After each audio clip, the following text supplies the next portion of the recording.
ஆமாம்,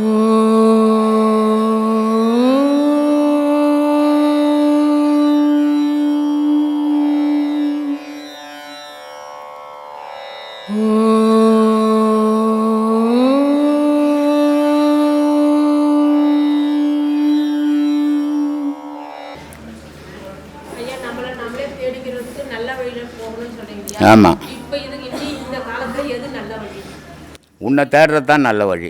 ஊரை தேடினா கெட்ட வழி. உன்னை தேடினா நல்ல வழிமா, துன்பம் இல்லாத வழி. இந்த காலகட்டம் எந்த காலகட்டம், எல்லா காலகட்டம் ஒன்று தான். மனுஷனுடைய மனம்தான் மாறிக்கின்னு வருது. அதெல்லாம் தேட முடியாது. பொண்டாட்டி புள்ள குட்டியை வச்சுக்கிறவன் திடீர்னு என்ன உணர்ந்துடணுன்னா உணர முடியுமா?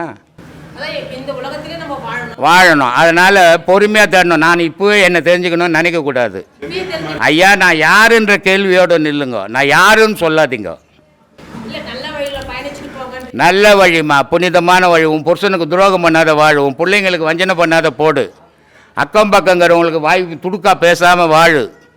உழைச்சி வாழு. இன்னொருத்தரை ஏமாற்றி வாழாது. அதுவே நல்ல வாழ்வு.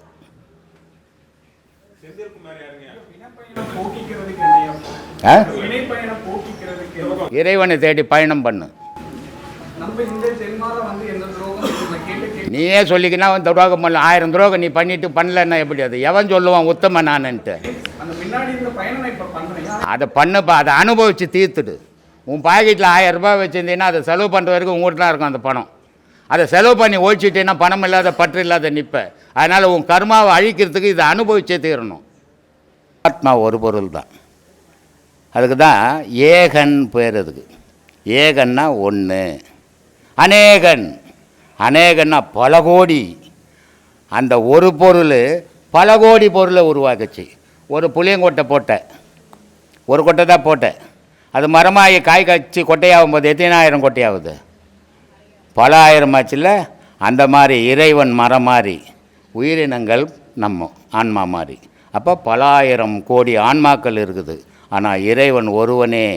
இப்போ ஒரு குடும்பத்தில் அப்பா இருக்கிறாரு, அவருக்கு சம்சாரங்குது, அவருக்கு ஒரு 5 புள்ளக்குது, 5 மருமகுது. இந்த 10 பேரையும் வச்சுக்கினாலும் தலைவர் யார்? அப்பா தானே. அது மாதிரி நம்ம கோடி பேர் இருந்தாலும் நமக்கு தலைவன் இறைவன் தான், இல்லையா? அதனால் அப்படி உணர்ந்தீங்கன்னா உங்களுக்கெல்லாம் உண்மை தெரியும்.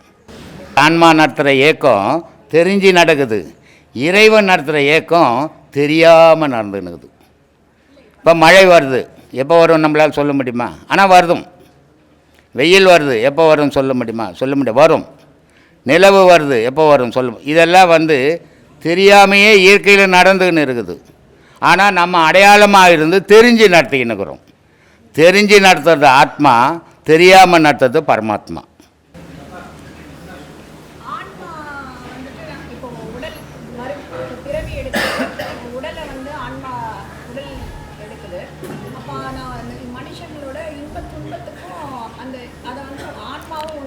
கிடையாது.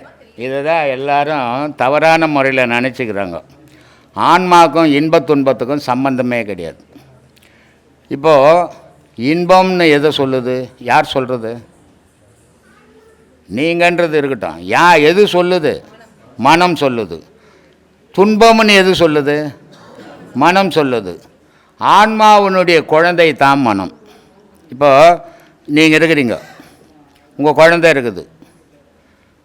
அதுக்கு எதுவும் தெரியாது, கண்டது மேலே ஆசைப்படும். அதனால் அது துன்பத்தை அனுபவிக்கும். ஆனால் ஆன்மாவைப்பட்டு இருக்கிற நீங்கள் அதுக்கு பல அறிவுரை சொல்லுவீங்க, ஆனால் அது கேட்காது. அது மாதிரி மனிதனுக்குள்ளே இருக்கிற ஆன்மா எல்லா அறிவுரையும் மனத்துக்கு சொல்லுது. ஆன்மாவினுடைய குழந்தை தான் மனம். ஆனால் இந்த மனமாகப்பட்டது புலனுடைய சப்போர்ட்டை வச்சுக்கின்னு உலகத்தில் பல செயல்களை புரியுது. அதனால் அதுக்கு இன்பமும் துன்பமும் மாறி மாறி வருது. அப்போ இன்பம்னு சொல்கிறதும் மனம், துன்பம்னு சொல்கிறதும் மனம். அப்போ இன்ப துன்பங்கள் இருக்கிறது மனத்துக்கு. ஆனால் இறக்கும் தருவாயில் இந்த குழந்தையாக இருக்கப்பட்ட மனம் ஆன்மாவோடு சேருது. ஆன்மாவோடு சேரும்போது அது இந்த மனம் செய்த துன்பங்களை ஆன்மா தூக்கின்னு சுமக்குது. சுமந்து திருப்பி பிறவி எடுத்து அதை அழிச்சிடலான்னு ஒரு பிறவி எடுக்குது. எடுக்கும்போதே அந்த குழந்தை பிறந்த உடனே ஆஸ்பத்திரியில் இருக்கும்போதோ வீட்டில் இருக்கும்போதோ நான் போகிறேன், போயிட்டு ஒரு 1000 ரூபாய் அதை கையில் குத்து, நீ டாக்டர் ஆகிடு. அதை துன்பத்தை அழிக்க வந்தது. துன்பத்தில் நான் போய் தள்ளுறேன். நான் சொல்கிறேன், நீ டாக்டர் ஆகிடு. நீ இன்ஜினியர் ஆகிடு, நீ இப்படி ஆகிடு அப்படி ஆகிடுன்னு சொல்லும்போது அது வீழ்ச்சிக்கினே பார்க்குது. இப்படிலாம் கூட ஒரு செயலுக்கு தானே ஆசை அதுக்குள்ளே வளர ஆரம்பிக்குது. வளர்ந்த ஒன்று அது பிறந்த ஒன்று அதே செயலை செய்யுது. அப்போது துன்பத்துக்கு காரணம் இன்பத்துக்கு காரணம் மனம், ஆன்மாவே இல்லை. ஆன்மா பரிசுத்தமான பொருள். ஆண்டவனுக்கு அடுத்தபடியாக உலகத்தில் இருக்கிறது ஆன்மா. ஆண்டவன் சுத்தமானவன். ஆண்டவனுக்கு பிறப்பும் இல்லை இறப்பும் இல்லை, சின்னதும் இல்லை பெருசும் இல்லை, இரவும் இல்லை பகலும் இல்லை, இன்பம் இல்லை துன்பம் இல்லை. அதான் ஆண்டவன். ஆனால் மனதுக்கு இன்பம் இருக்குது, துன்பம் இருக்குது, எல்லாம் அனுபவிச்சுன்னுக்குது. அது எதோடு அனுபவிக்குது? இந்த உடலோடு சேர்ந்து அனுபவிச்சுன்னுக்குது. எப்படி குண்டலினி பயிற்சியை மேற்கொள்வது, சாப்பாட்டு முறைகளையும் சொல்ல முடியுமா என்று கேட்டிருக்கின்றார். குண்டலினி பயிற்சி ஒரு குரு இல்லாத பயிற்சி சொல்ல முடியாது. பேப்பரில் கொடுக்குறதோ ஃபோனில் கொடுக்குறதோ சொல்ல முடியாது. அது சீரான முறையில் இல்லை. தொட்டு காட்டாத வித்தை சுட்டு போட்டாலும் வராதுன்னு சொல்லுவாங்க. ஒரு குருவால் தொட்டு காட்டி அந்த குருவனுடைய பவரால் அதை செலுத்தி அந்த வழிமுறையை கற்றுக் கொடுத்த பிறகு தான் அவங்க செய்ய முடியுமே தவிர, தானாகவே நினச்சின்னு குண்டலி கிளம்பிச்சு சுண்டலி கிளம்பிச்சுன்னா அதெல்லாம் ஒன்றும் கிளம்பாது. அதெல்லாம் வீண் பொய்யான விஷயங்கள். குண்டலி மனுஷனுக்கு கிளம்பிச்சுன்னா அவன் மனிதன் நிலையை மறந்து பொணமாக மாறிடுவான். அவன் பொணத்துக்கும் இதுக்கும் என்ன வித்தியாசம் அப்படின்னா, பொணத்துக்கு உயிர் போனால் வராது. ஆனால் இந்த குண்டலி கிளம்பி போய் வெளியே போயிட்டு உள்ளே வரும்போது உயிர் வரும். இதுதான் வித்தியாசம். இதுக்கு உணவு கட்டுப்பாடு, ராஜசம் தாமசம் சாத்வீகம் அப்படின்னு 3 வகையாக குணத்தை பிரிச்சுருக்கிறோம். அப்போ அந்த ராஜசம்ன்றது கண்ட பொருள்களை சாப்பிடும்போது முன்கோபம், மூர்க்கத்தனம் இதெல்லாம் வரும். அப்போது இது வரக்கூடாது ஆன்மீகத்துக்கு. குண்டலி உண்மையிலேயே அதை அடையணும்னு நினைக்கிறவனுக்கு இது உதவாது. 2வது தாமசம் உதவாது. எந்த நேரமும் அவன் தூங்கிக்கினே சோம்பேறித்தனமாக இருக்கிறவன் ஞானத்துக்கு உதவ மாட்டான். அப்போது அவனுக்கு சாத்வீகம் இருக்கணும். அப்போ அவன் சாத்வீகமான உணவுகள் அருந்துனான தான் குணங்கள் சாத்வீகமாக வரும். ஏன்னா அவன் எதை சாப்பிட்றானோ அதான் அவன் உடலில் ரத்தமாக மாறுது. அந்த ரத்தத்துக்கு ஏற்ற மாதிரி தான் அவனுடைய செயல் மாறுது. அப்போ சாத்வீக உணவு தேவை. அதுக்கு தான் சாத்வீக உணவு. ஞானத்தில் போகிறவங்களுக்கு சாத்வீக உணவு வேணும்னு சொல்கிறோம். ரிங் பிரகாஷ் என்பவர் ஒரு குழந்தை பிறந்த பின் தீட்டு என்று ஏன் சொல்லுகின்றார்கள்? கோயில் செல்லக்கூடாது என்றும் சொல்லுகின்றார்கள். இது உண்மையா சுவாமிஜி என்று கேட்டிருக்கின்றார். குருஜியின் எல்லா வீடியோக்களையும் நீங்கள் பார்க்கவில்லை என்று தெரிகின்றது. இதற்கு முந்தைய கேள்வி பதில் நிகழ்ச்சியில் பதிலளித்திருந்தார்கள்.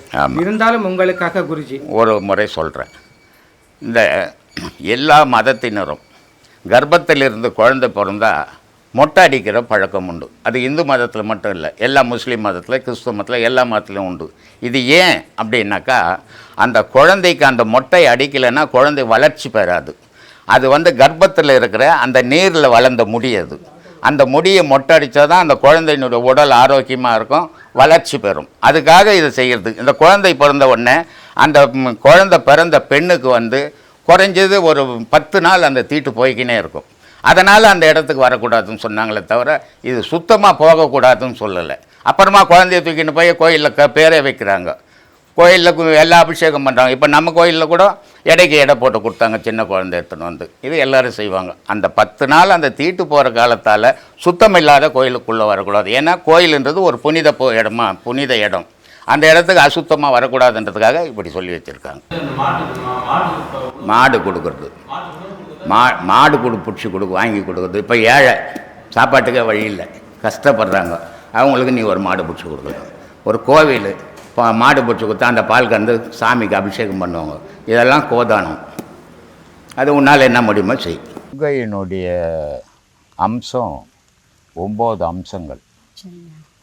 அந்த 9 அம்சங்கள் தான் நவராத்திரி. நவம்னா 9ன்னு அர்த்தம். அந்த துர்க்கை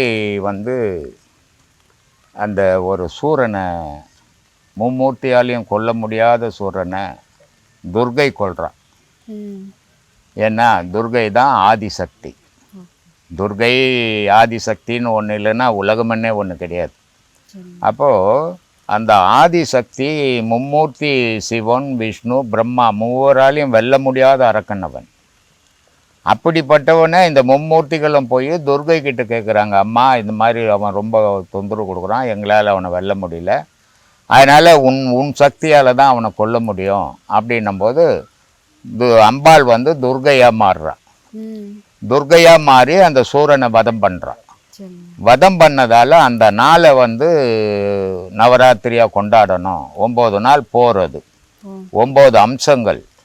அதனால் அந்த 9 நாளை வந்து நவராத்திரியாக அம்பாளுக்காக விசேஷமாக இந்தியா முழுவதும் கொண்டாடக்கூடிய விஷயம். இது அதிகமாக கல்கட்டாவில் அதிகம் ஜாஸ்தி, தமிழ்நாட்டிலையும் இந்தியா முழுவதும் கொண்டாடுவாங்க. நவராத்திரி வந்து கொலு வச்சு அந்த துர்கை அம்மனை 9 நாளும் கொண்டாடுறதுக்காக எல்லா வீட்டிலேருந்து அழைப்பு கொடுத்து எல்லாருக்கும் அன்றைக்கி சாப்பாடு பிரசாதம் இதெல்லாம் கொடுத்து, சில பேர் வசதிக்கிறவங்க பணம் கொடுப்பாங்க, வசதி இல்லாதவங்களுக்கு. இந்த மாதிரி காரியங்கள்லாம் அவங்கவுங்களுக்கு முடிஞ்சது அவங்கவுங்க செய்வாங்க. அந்த நாள் வந்து அந்த சூரனை வதைத்த நாள் வந்து நவராத்திரி நாள். அந்த 9 அவதாரத்தை எடுத்து கொன்றதால அந்த நவராத்திரி பூஜை அம்பாளுக்காக செய்யப்படுறது மாதிரி. நீ எதுக்காக பிறந்த தெரியாது, எதுக்கு இதெல்லாம் ஆராய்ச்சி பண்ணிங்கிற? பொழப்ப பாரு. யார் படைத்தான் உன்னை? யார் படைத்தான்? உங்கள் அப்பாவும் அம்மாவும் அவங்க ஆசையில் ஏதோ விளையாடினாங்க. நீ ஏன் வந்து பிறந்தாங்க? ஏன் வந்து பிறந்த? நீயே பிறந்துட்டு ஏன் படைச்சான்னு யாரையோ போய் கேட்குற? நீ தான் எல்லாத்துக்கும் காரணமே.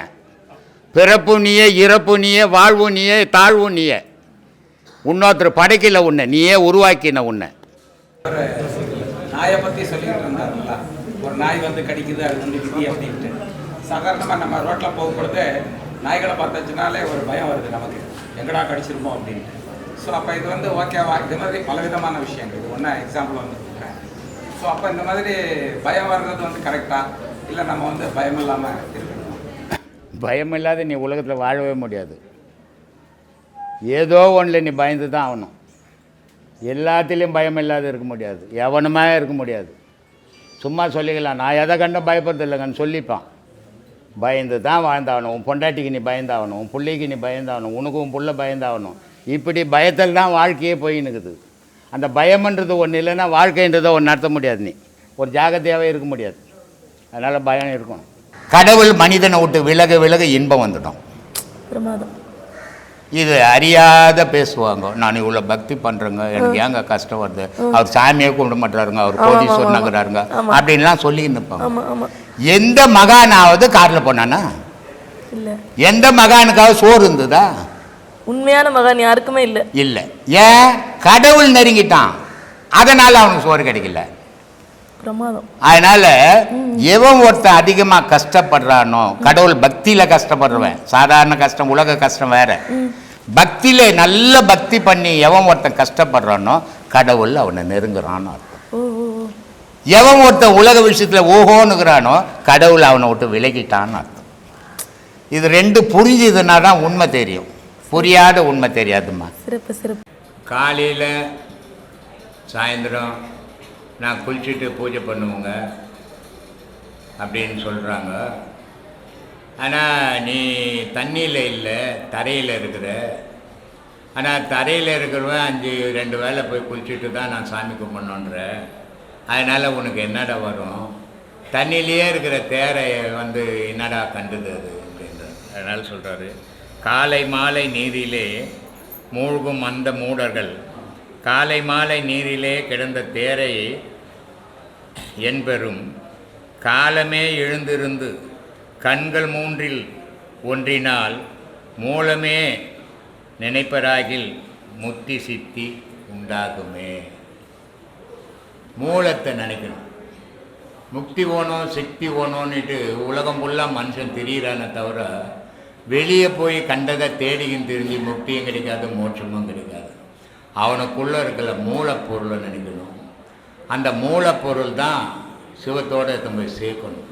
சேர்த்தால்தான் 2 பொருள் சேரும்போது தான் முக்திக்கும் மோட்சத்துக்கும் முடியும். அதனால் சொல்கிறார் திருமூலர், இருட்டறை மூலையில் இருந்த கண்ணி குருட்டு கிழவன் கூடல் குறித்து குருட்டினை நீக்கி மருட்டி அவளை மனம் புரிந்தாள்ன்றார். இதுக்கு என்ன பொருள் அப்படின்னு பார்த்தீங்கன்னா, முன்பக்கம் மாயை என்ற மகாவிஷ்ணுவனுடைய மூச்சு இருக்குது. அதை முன்பக்கம் போனால் அந்த அம்பாள் போய் சிவத்தோடு சேர முடியாது. அதனால் மடைமாறின்னு பேர். பின்பக்கமாக எடுத்துன்னு போனோம். அதை எடுத்துன்னு போய் சிவத்தோடு சேர்த்தீங்கன்னா சிவன் கண்ணு தெரியாத காலமெல்லாம் காத்துங்கிறாரு அம்பாளை பார்க்கறதுக்கு. இந்த அம்மா போய் நின்ன உடனே அவருக்கு இந்த சக்தியால் கண்ணு வந்துச்சு. கண்ணு வந்ததால் தனக்குள்ளே தன்னை சேர்த்துக்கினார், இணைச்சிக்கினாங்க, கல்யாணம் பண்ணிக்கினாங்க. இந்த பிரிஞ்சு போயிருந்த 2 பேரும் கல்யாணம் பண்ணிக்கினதுக்கு காரணமாக இருந்த இந்த பிள்ளைய நடுரோட்டில் விடுவாங்களா? அந்த பிள்ளையை தனக்குள்ளே சேர்ப்பாங்க. அந்த தனக்குள்ள சிவத்தோட சக்தியோடும் அந்த ஜீவன் சேரும்போது தான் முக்தி மோட்சம் கிடைக்கும். இதுதாண்டா முக்தி மோட்சத்துக்கு வழி அப்படின்றார். அப்படிப்பட்ட வழியெல்லாம் நமக்கு சொல்லி கொடுத்து கூட நம்ம சீரான மொழியில் போல பட்டினத்தார் சொல்கிறார், மூலத்தில் உதித்தெழுந்த முக்கோண சக்கரத்துன் வாழைதனை போற்றாமல் மதிமறந்தேன் பூரணமே, உந்தி கமலத்து உதித்து நின்ற பிரம்மாவை சந்தித்து காணாமல் தட்டெழுந்தேன் பூரணமே. உந்தி கமலத்து உதித்து நின்ற பிரம்மாவை சந்தித்து ஒவ்வொரு ஆதாரத்துக்கும் உங்களுக்கு பாடம் கொடுக்குறார். அந்த ஒவ்வொரு ஆதாரமும் நீங்கள் அந்த 5 நிமிஷம் அங்கே நின்று போகும்போது ஒவ்வொரு தெய்வ துணையும் உங்களுக்கு கிடைக்கும். அந்த ஒவ்வொரு தெய்வ துணையும் கிடைக்கும் போது கடைசியில் சகசிராரம் ஏறும்போது அந்த சகசிராரத்தில் நீ போய் இணையும் போது உங்களுக்கு முக்தி கிடைக்கும். அதுக்காக முயற்சிகளை நீங்கள் பண்ணிக்கினே இருக்கணும். அந்த முயற்சியிலேருந்து பின்வாங்கவே கூடாது. அப்படி வாங்கினீங்கன்னா நீங்கள் அதை அடைய முடியாது. அதனால் ஏணிப்படி மாதிரி அது மூலாதாரம், சுதிஷ்டானம், மணிப்பூரகம், அநாகதம், விசித்தி, ஆக்ஞை, சகசிராமம் 7 ஸ்தானங்கள் இருக்குது. அந்த 7 ஸ்தானத்துக்கு உன்னுடைய சுவாசமாகப்பட்டது போய் அடங்கணும். 7வது ஸ்தானத்தில் அடங்கணும். அப்படி அடங்கச்சின்னா தான் ஞானம் கிடைக்கும். அதை அடங்கணும்னா மனம் அடங்கணும். மனம் அடங்கணும்னா புலன் அடங்கணும். புலன் அடங்கணும்னா செயல் அடங்கணும். இவ்வளவும் ஒன்றோட ஒன்று தொடர்பு உடையது. ஆனால் இது எல்லாம் அடங்கி போச்சுன்னா வீடு இல்லை, வாசல் இல்லை, வேலை இல்லை, வெட்டி இல்லை, சொந்தம் இல்லை, பந்தம் இல்லை. ஆனால் இதெல்லாம் செய்துக்கின்னு அடக்கி பழகணும். அடக்கி பழகும் போது அது ஒரு நாள் அடங்கிடும் தானாகவே. ஆனால் அடக்கி பழகாமல் ஏதோ இங்கே ஒரு நாள் வரோம், பார்க்குறோம், பேசுகிறோம், போகிறோம், வரோன்றதுனால அது ஞானம் கிடைச்சிடாது உங்களுக்கெல்லாம்.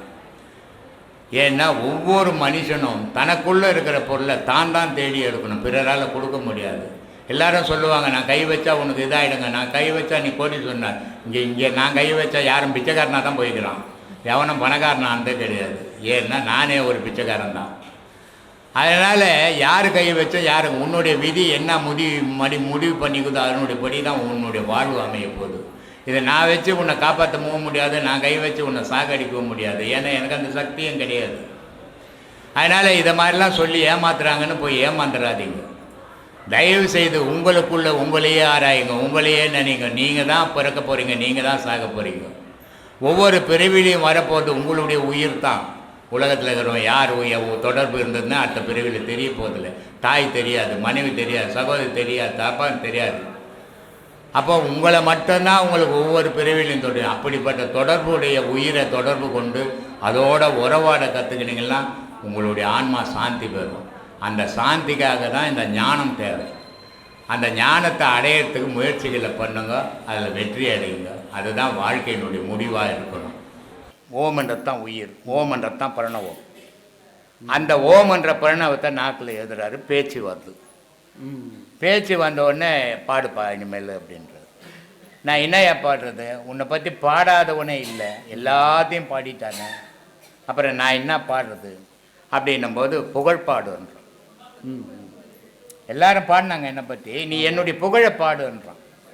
அதனால் சொல்கிறான், நெஞ்சாய் காண கல்லது நெகிழ்ந்தது உருக தஞ்சாதருள் சண்முகனுக்கு இயல் சேர் செஞ்சேல் புனைமாலை சிறந்திடவே மஞ்சாக்கர ஆணை பாதம் பணிவோம் ஆடும் பரி வேல் அணி சேவல் எனும் பாடும் பணியே பணியே அருள்வாய் தேடும் காய மாமுகனை செறிவில் சாடும் தனியானை சகோதரன் தேடும் காய மாமுகனை சாடும் தனியானை சகோதரனை உல்லாச நிரகுல யோக இச்சல்லாப வினோதனும் நீ அலையே எல்லாம் அற என்னை இழந்த நல்லாம் சொல்லாய் முருகா சூரபூபத்தியனா. இனி எனக்கு உலகத்தில் இன்னும் இல்லை, சொந்தம் இல்லை, பந்தம் இல்லை. நீ தான் உறவு, நீ தான் தெய்வம், நீ தான் என் நண்பன், நீ தான் நான். எல்லாத்தையும் இழந்துட்டேன் நான் உலகத்தில். உன்னை தவிர வேற எதையும் நான் வச்சில்லை. ஆனால் எனக்குன்னு இருக்கிற சொத்து நீ தான். நீ சொல்லு வழியணும். அதனால சொன்னான், செம்மன் பகலை திருடும் திருடன் பொம்மன் முருகன் பிறவான் இரவான் சும்மா இரு சொல்லு என்றாலும் அம்மா பொருள் ஒன்றும் அறிந்தில்லை. நான் அன்னைக்கு தெரியாமல் போயிடுச்சு சும்மா இருன்னு சொன்னது, இன்னைக்கு புரிஞ்சிடுச்சு அது. அதனால் முதல் பாடலாம், முத்தை தருவத்தி தினகை அத்திக்கிரை தத்தி சரவண முத்துக்கு ஒரு வித்து குருபரவென ஓது முக்கட்பர மற்ற சுருதியின் முற்பட்டது முற்பத்திருமரம் பட்டது கட்டு திருவரும் முத்தை தருபத்தி திருநகை அத்திக்கிரை தத்தி சரவண முத்துக்கு ஒரு வித்து குருபரவென ஓது முக்கட்பர மற்ற சுருதியின் முற்பட்டது கற்பித்திருவரும் கற்பித்திருவரும் 33 தமரரும் அடிபேனன்னுட்டு சொல்கிறான். சக்தியை கூப்பிடுறாங்க. ம். இறைவனை ம். அப்படி எல்லா வடிவத்திலையும் பார்க்குறான். முருகன்ற வடிவத்தில் பார்க்குறான், சிவம்ன்ற வடிவத்தில் பார்க்குறான், சக்தின்ற வடிவத்தில் பார்க்குறான். எல்லா வடிவம் தெய்வம் ம். ம். அப்படின்ற நிலைக்கு வந்துட்டான். 16,000 பாட்டை பாடினான். ஆமாம், அந்த அது பாடல்லே கிடைச்சது 5,000 பாட்டு தான் மொதல் கிடைச்சது. ஆமாம், அந்த முத்தை திருப்பதி திருநகை பாடல்களில் 4 தெய்வத்தையுமே அதில் சொல்றாரு. எல்லா தெய்வத்தையும், திருமாலையும் சொல்றாரு, எல்லாரையும், சிவத்தையும் சொல்றாரு. ஆனால் அதில் கடைசியில் ஒரு அடி வரும். நல்ல பக்தி இல்லாதவன பலிபீட்டில் வச்சு வெட்டுறான்றான். அது முடியுமா? 10 தலை தத்தை கணத்தோடு ஒற்றைகிரி மத்தை பொருந்தோடு பட்ட பகல் வட்டத்திகிரியில்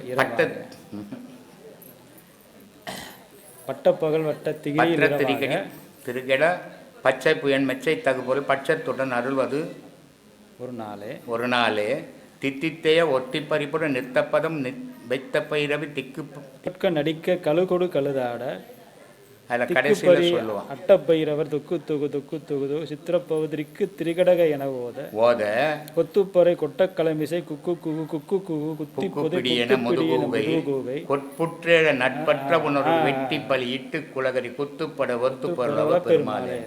கொட்புற்றல நட்பற்ற நல்ல பக்தி இல்லாத பலிபீட்டில் வச்சு வெட்டிடுறான். வெட்ட முடியுமா? உள்ள பூச்சி போட்டுருவான். குடும்பம் நட்டோடு அவன் காலத்தில் அவன் சொல்லிட்டு போட்டான். அதனால் எல்லாத்தையும் சொன்னாங்க, எல்லாத்தையும் அனுபவிச்சாங்க. ஆனால் இந்த பாழா போன மனிதனுக்கு எவ்வளோ அறிவுரை சொன்னாலும் இவன் மாறலையே, இவன் நிலையிலேருந்து மாற மாட்டுறானே. யார் எந்த மகான் வந்து சொல்லி என்ன பண்ணுறது? நம்ம சத்குரு பாடல்ல மண்ணுடம்பை பொன்னுடம்பாய் மாற்றும் வல்ல சாமி, மண்ணுடம்பை பொன்னுடம்பாய் மாற்றும் வல்ல சாமி. மண்ணுடம்பு ஐயா சொல்லிட்டாரு. இப்போ பொன்னுடம்பை எப்படி நாங்கள் மாற்றுறது, அதுக்கான வழி என்ன? இந்த கலையே அதுக்காக தான்மா. பொண்ணு என்னைக்காவது அழியுமா? 1 கிலோ தங்கத்தை வாங்கிட்டோம், இந்த மண்ணில் போச்சு வச்சுட்டோம். அது எத்தனை 1000 வருஷமானாலும் அது தங்கமாக தான் இருக்குமே தவிர அழியாது. ஆனால் இந்த உடம்பு உயிர் போயிடுச்சு, இதை எத்தனை ஒரு இடத்துல புதைக்கிறோம். எவ்வளோ நாளைக்கு தாங்கும்? 3 மாதம்லாம் ரொம்ப அதிகம். 3ஆவது நாள் 10 வாயு இந்த உடம்புல இருக்குது, 1 வாயு மட்டும் தங்கும். மற்ற 9 வாயும் உயிர் போன உடனே அதுவும் வெளியே போயிடும். ஒரே ஒரு வாயு, அந்த பேர் என்னது, தனஞ்சயன். அவன் உள்ளே இருந்துக்கின்னு என்ன பண்ணுவான், இந்த உடம்பை வீங்கி வெடிக்க வைக்கிறதுக்கான எல்லா வேலையும் பண்ணிவிட்டு இது வெடித்ததுக்கப்புறம் தான் வெளியே வருவான். அதனால தான் வள்ளலார் சொல்லுவார், இந்த உடம்பு உயிர் போன உடம்பை எரிக்கக்கூடாதுன்னு. உன்னை பொறுத்த வரைக்கும் உயிர் போயிடுச்சு, அதனால் நீ எரிச்சிடலான்னு நினைக்கிற.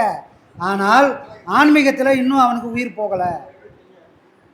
10 விதமான வாயுக்களும் சேர்ந்து இந்த உடலில் இயங்குச்சு, அது வரைக்கும் அந்த உடல் இயங்குது.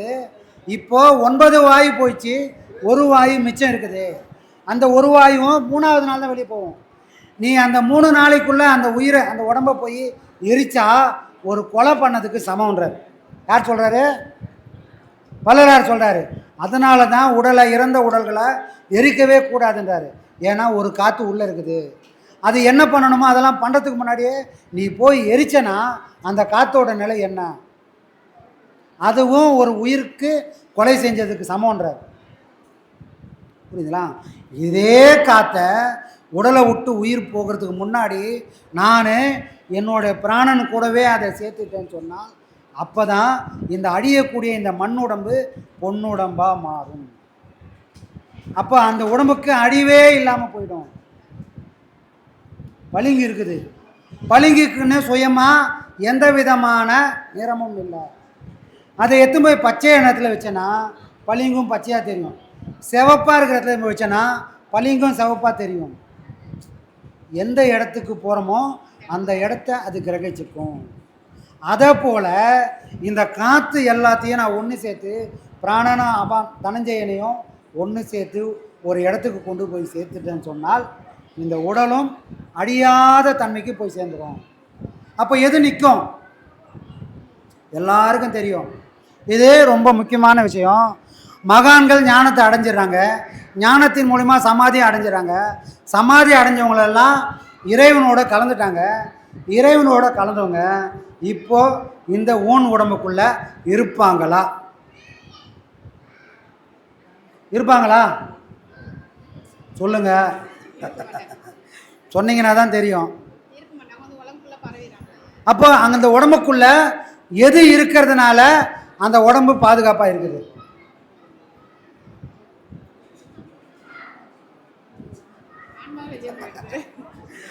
ஆன்மாவானது அது தெரிஞ்சிருச்சு, அது ஞானத்தை உணர்ந்துச்சு, அது இறைவனோட போய் கலக்குது. ஆனால் ஜீவன் என்ற ஒரு பொருள் மட்டும் இந்த ஊன உடம்புக்குள்ளேயே, மகான் சித்தர்கள் எல்லாருமே இந்த ஊன உடம்புக்குள்ள ஜீவனை தக்க வச்சுட்டு போவாங்க. அந்த ஜீவசக்தி தான் இந்த ஊன உடம்புக்குள்ளே இருந்து இந்த உடம்பை காப்பாற்றுது. அவங்களுடைய ஆன்மா இறைவனுடைய கலந்துரும். சமாதிக்குள்ள மகான் இருக்கிறாரா? இல்லை, அவருடைய ஜீவசக்தி மட்டுமே இருக்கும்.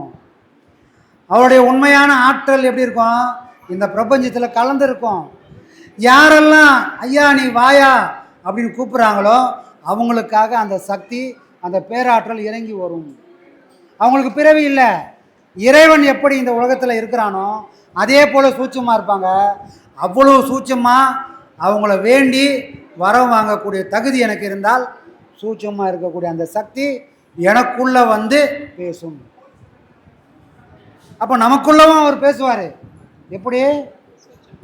அதுதான். அப்போ உள்ளே இருக்கிற பொருள் என்னது? ஜீவன் தான் இருக்குது. அந்த ஜீவன்னா என்னது? இது என்ன சாமி ஜீவன்னா? விந்து சுரோனிதம் அப்படி சொல்லக்கூடிய அந்த சக்தியை நல்ல நிலைக்கு ஊற்றி பக்குவப்படுத்தி இந்த ஊன் உடம்புக்குள்ளே அதை தக்க வைக்கிறாங்க. ஐயா சொல்லுவார், ஏன்னா சட்டியெல்லாம் காலி பண்ணிட்டு வந்தா இங்கே நான் என்ன பண்ணுறது அப்படின்னு கேட்பார். அப்போ சட்டியெல்லாம் காலி பண்ணானா எதை காலி பண்ணாங்க? தன்னுடைய ஜீவசக்தியை விரயம் பண்ணிட்டு உலகத்தெல்லாம் இறைச்சிட்டு இங்கே வந்து உக்காந்துக்கிறாங்க. ஜீவசக்தி இல்லாமல் பரசக்தியை யாராலும் உணர முடியாது. அப்போ இது வேணும். எந்த சக்தியை வச்சுட்டு நாம் உணர்றோமோ அந்த சக்தியை இந்த உடலுக்குள்ளேயே தக்க வச்சுட்டு இவங்க மட்டும் வெளியே படுவாங்க. இது பெரிய சப்ஜெக்டு, புரியுதுங்களா? அப்போ சமாதிக்குள்ளே மகானுகிறாரானா? இல்லை, அவருடைய ஜீவசக்தி மட்டுமே உண்டு. அப்போ ஒரு அந்த இடத்துல பரிபக்குவமான நிலை உள்ளவர்கள், மனம் உள்ளவர்கள் இருந்தால் இந்த சக்தி இன்னும் வளரும். கெட்டுப்போனவங்களெல்லாம் ஒன்றா இருந்தால் இந்த ஜீவசக்தியும் ஒரு நாள் வெளிப்பட்டு இந்த உடலும் கூட ஒரு நாள் மறைஞ்சிடும். அவங்க அந்த மண்ணில் இருக்க மாட்டாங்க. போய் தேடி பார்த்தோம்னா விபூதியும் வில்வம் தான் இருக்கும். அவங்க இருக்க மாட்டாங்க. ஏன்னா அவங்க நினச்ச எதையும் செய்ய முடியும். புரியுதுங்களா? அப்போ ஒரு சக்தி ஒரு இடத்துல நிலை பெற்று இருக்கணும்னா நல்லோர்கள் அந்த இடத்துல கூடி தவம் பண்ணணும். ஒரு மகான் எதுக்காக வந்தாரோ அந்த சூழ்நிலையை கெடுக்காத அந்த இடத்த பார்த்துக்கினா அந்த சக்தி அங்கே இருக்கும். இல்லைன்னா அந்த மண்ணை விட்டு விலகி போயிடும். இதுக்குள்ளே இவ்வளோ விஷயம் இருக்குங்க. நம்ம பாடம் பண்றவங்க என்ன சாப்பிடக்கூடாது ஐயா? பித்தத்தை தூண்டி விடுற மாதிரி சாப்பிடக்கூடாது. சித்தம் தடுமாறுற மாதிரி சாப்பிடக்கூடாது. என்ன சாமி பித்தத்தை தூண்டி விடுற, சித்தத்தை தடுமாறுற அளவுக்குன்னா அதுக்கு தான் முதல்ல சொல்கிறது நான்வெஜ்ஜு சாப்பிடக்கூடாது. எனக்குள்ளே இருக்கிற யார் இருக்கிறானோ அவனே எல்லா உயிருக்குள்ளேயும் இருக்கிறான். அப்போ நான் ஆடாக இருக்கிறேன்னு நினைக்கக்கூடாது. இறைவனையே அறுக்கிறேன்னு நான் நினச்சிட்டேன்னா என் மனசுக்குள்ளே கருணை வெள்ளம் பெருகும். கருணை வெள்ளம் பெருகும்போது மட்டும்தான், ஜீவகாரண்யம் பெருக்கெடுத்து ஓடினால் மட்டும்தான் நான் என்னுடைய கர்மாவை அடிக்கக்கூடிய தகுதி இந்த மனசுக்கு வரும். எல்லா உயிரும் ஒன்று தான்ப்பா, யாருக்கும் வேறுபாடே இல்லாமல் நான் நடந்துக்கணும். அப்போ வேறுபாடு வரக்கூடாதுன்னா கருணைன்றது என் கண்ணுலேயும் இருக்கணும், என் பேச்சிலையும் இருக்கணும், என்னோடய செயல்லையும் இருக்கணும். புரியுதுங்களா? இது எல்லாம் எதையும் கெடுக்கக்கூடாத உணவு இருக்கணும். இப்போ காரம் சாரமாக சாப்பிட்றோம், மிளகு சாப்பிட்லாம், மிளகாவை குறைச்சிக்கணும். மிளகோட காரம் இந்த உடலில் நல்ல சக்தியை, நல்ல சூட்டை தக்க வைக்கும். மிளகா காரம் இந்த உடலில் கெட்ட சக்தியை, அந்த சூட்டை அதிகப்படுத்தி இந்த சூடு நாளடைவில் மூளை சூடாக மாறி இது படிப்படியாக ரத்தத்தில் கலக்கும். இது ரத்தத்தில் கலக்கும்போது நம்மளால் பாடம் பண்ண முடியாது. மனசு ஒரு நிலையில் இருக்காது.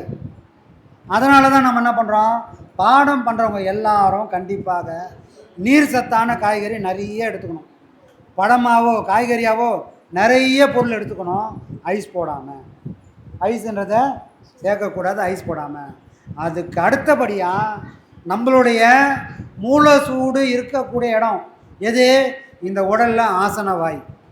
இந்த ஆசனவாயை ஒரு நாளைக்கு குறைஞ்சது 4லேருந்து 5 முறை நல்ல சில்லுனுங்கிற பச்சை தண்ணியில் பாடம் பண்ணக்கூடியங்க கண்டிப்பாக சுத்தம் செய்ய வேணும். இது வேலைக்கு போகிறோம், சரி சுத்தம் பண்ணலாம், வாய்ப்புகள் இருந்து நான் வீட்டில் தான் சாமி இருக்கிறேன் அப்படின்னு சொன்னால் ஒன்றுமே யோசிக்க வேணாம். ஒரு டப்பில் பச்சை தண்ணியை ரொப்பி வச்சுட்டு அதுக்குள்ளே நாம் போய் உட்காரணும். உட்கார்ந்தால் மட்டும்தான் மூளை சூடு ரத்தத்தில் ஏறாமல் அதோட தொந்தரவுகளுக்கு இந்த உடம்பை ஒன்றும் பண்ணாமல் நம்மளால் காப்பாற்றிக்க முடியும். அப்போ பாடம் பண்ணுறேன் சூடு நல்லதானேன்னு கெட்ட விஷயங்களை சேர்த்துக்கூடாது. அப்போது இந்த மூளை சூடை தவிர்க்கணும்னா பாடம் பண்ணக்கூடிய எல்லாரும் ஒன்று ஆசனவாயை ஒரு நாளைக்கு 4லேருந்து 5 முறை பச்சை தண்ணியில் வாஷ் பண்ணி ஆகணும். இல்லை வாய்ப்புகள் இருந்தால் ஒரு டப்பில் தண்ணி ஊற்றி வச்சுட்டு நீங்கள் உட்காரணும். அப்போ தான் இந்த சூடு நம்மளை ஒன்றுமே பண்ணாமல் நம்மளை அடுத்த நிலைக்கு கொண்டு போகணும். இது பாடம் பண்ணுறவங்க தெரிஞ்சிருக்கணும். இல்லைன்னா எதை காப்பாற்ற வந்தோமோ அதையே கெட்டு போகிற அளவுக்கு ஆகிடும். புரியுதுங்களா? அப்போது சித்தம் கெடுக்காமல் இருக்கணும்னா இப்போ புத்தி கலங்கி போச்சுன்னா என்ன சொல்லுவாங்க? சித்தம் தடுமாறானுவாங்க. இதுக்கு அடிப்படையே சூடு தான். இந்த மூளை சூடு உச்சிக்கு போச்சுன்னா நம்மளோட சித்தம் ஒரு நிலையாகவே இருக்காது. அப்போ எவ்வளோ பெரிய தொந்தரவு ஒன்று பண்ணுது. இதை எளிமையாக போகணும்னா சாப்பிட்ற பொருளை அரிஞ்சு சாப்பிட்ணும்.